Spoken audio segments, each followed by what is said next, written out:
అందరికీ నమస్తే అండి. మాజీ ముఖ్యమంత్రి వర్యులు వైఎస్ జగన్మోహన్ రెడ్డి గారు ఏదైతే ఆంధ్రప్రదేశ్ రాష్ట్రంలో విద్యాశాఖ మంత్రి నారా లోకేష్ గారు తప్పు చేశారని చెప్పేసి కొన్ని ఆధారాలు కొన్ని మీడియా ముఖంగా చూపించడం జరిగింది.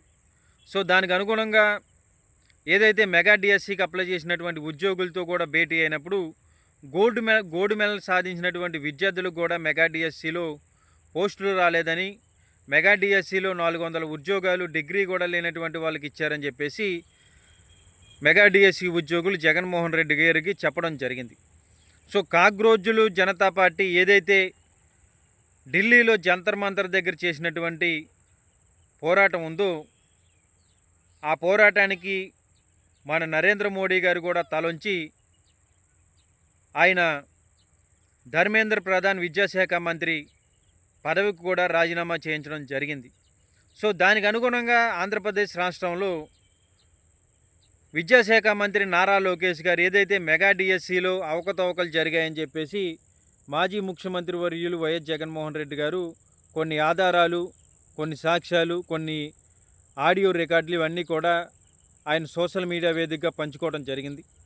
అయితే దానికి అనుగుణంగా ఆయన రాజీనామా చేయాలని చెప్పేసి పెద్ద ఎత్తున నినాదాలు వినిపిస్తూ ఉన్నాయి.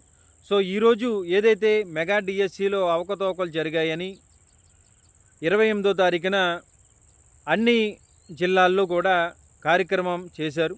సో దానికి ప్రజలు ఎక్కడి నుంచి వచ్చారో తెలియదు, కానీ విద్యార్థి సంఘాల నాయకత్వంలో అలాగే ఫీజు రిమెన్స్మెంట్ బకాయిలు కూడా చెల్లించాలని చెప్పేసి పెద్ద ఎత్తునైతే అన్ని జిల్లా వేదికలుగా కూడా ఈ కార్యక్రమం అనేది చాలా గ్రాండ్గా చేయడం జరిగింది.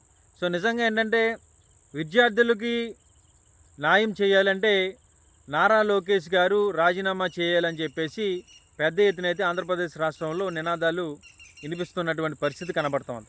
ఎందుకంటే కేంద్రంలో ఉన్నటువంటి నరేంద్ర మోడీ గారు ఆయన ధర్మేంద్ర ప్రధాన్ గారితో ఎలాగైతే రాజీనామా చేయించారో నైతికత బాధ్యత వహిస్తూ, అలాగే ఆంధ్రప్రదేశ్ రాష్ట్రంలో కూడా మెగా డిఎస్సిలో అవకతవకలు జరిగాయని, అవకతవకలకు బాధ్యతగా ఈ రాష్ట్ర ముఖ్యమంత్రి గౌరవ చంద్రబాబు నాయుడు గారు నారా లోకేష్ గారిని విద్యాశాఖ మంత్రి పదవి నుంచి తొలగించాలని చెప్పేసి వైఎస్ఆర్ కాంగ్రెస్ పార్టీ అలాగే విద్యార్థి విభాగ సంఘాలు అయితే ఈరోజు పెద్ద ఎత్తునైతే నారా లోకేష్ గారు డౌన్ అంటూ నినాదాలు ఆంధ్రప్రదేశ్ రాష్ట్రం అంతా కూడా దద్దరిల్లింది. సో దానికి అనుగుణంగా మరి ఈ ఉద్యమం ఓన్లీ ప్రారంభం మాత్రమని చెప్పేసి వైఎస్ఆర్ కాంగ్రెస్ పార్టీ నాయకులు కూడా చెప్తున్నటువంటి పరిస్థితి కనబడుతోంది. సో ఈ ఉద్యమం ఇంకా తీవ్ర దూరం రాల్చక ముందే నారా లోకేష్ గారు రాజీనామా చేయాలంటూ కొన్ని ప్రకటనలు కూడా సోషల్ మీడియాలో ఈరోజు ప్రస్తుతమవుతూ ఉన్నాయి. అయితే ఇదంతా ఇలా ఉండగా కొంతమంది తెలుగుదేశం పార్టీకి సంబంధించినటువంటి మంత్రులు ఈరోజు మెగా డిఎస్సి మీద చర్చకు రండి అని చెప్పేసి తాడేపల్లిలోకైనా మేము వస్తాం, మీరు రమ్మన్న ప్లేస్కైనా మేము వస్తామని చెప్పేసి ఈరోజు మాట్లాడుతూ ఉన్నటువంటి పరిస్థితి కనబడుతోంది. మొట్టమొదటి నుంచి కూడా అవినీతి జరిగింది మెగా డిఎస్సిలో అంటే ఒక నాయకుడు కూడా వచ్చి సమాధానం చెప్పినటువంటి పరిస్థితి అయితే ఈ ఆంధ్రప్రదేశ్ రాష్ట్రంలో లేదు.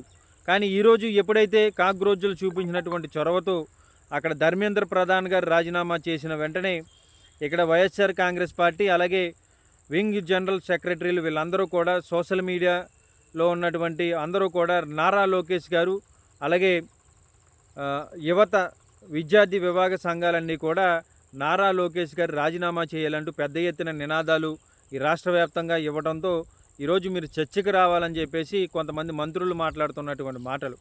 సో నైతికత బాధ్యత వహిస్తూ నారా లోకేష్ గారు రాజీనామా చేయాలని చెప్పేసి ఈరోజు ఆంధ్రప్రదేశ్ రాష్ట్రం అంతా కూడా దద్దరిల్లింది.